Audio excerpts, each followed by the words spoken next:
Alle kan ha det viktig når det er. Alle kan ha en norm. Så her skal være norm.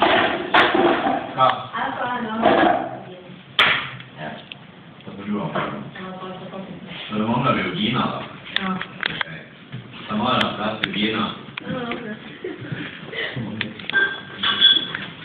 Morsomt det der, jeg gjorde meg at det var ganske musikere. Jeg har ikke leget uforklarlig på meg også. Det er nesten når du får skytte meg, kanskje litt fra de andre. Jeg får meg litt.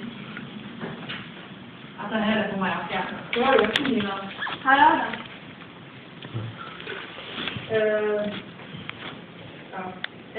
Og det kjennes som er hjemlig. Og som løs og ledig utdrag for å operere med hele systemet. Det tror jeg er litt utvalg. Og så er det ledig, så er det halvfølselig i to familier. Det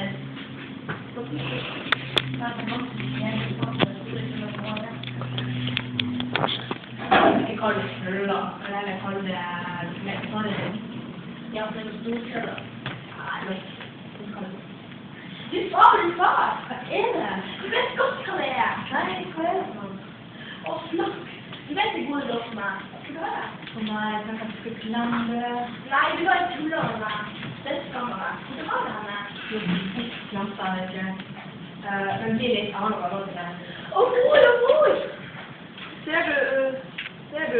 Nå gir du bare tid, så. Det der? Det har vi bare tid. Det er en spisetalle. Hele spisetalle faktisk. Her står det meny. Det betyr spisetalle. Jeg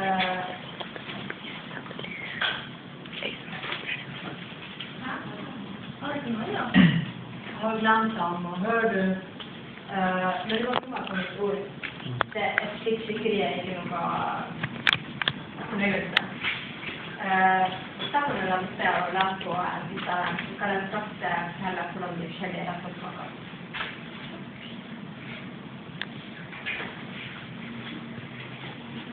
Så kan du si de verden og folk skal være. Det er også de utroligste tingene familieforslaget har å tenke på. Så glemmer man bare alle ringeste, så skal man straks utrolig mine. Nå må vennene skulle stå. Har du kikket der inne i hjelpefar? Ja, du merker det. Det var de kvinner. Har du på kurve?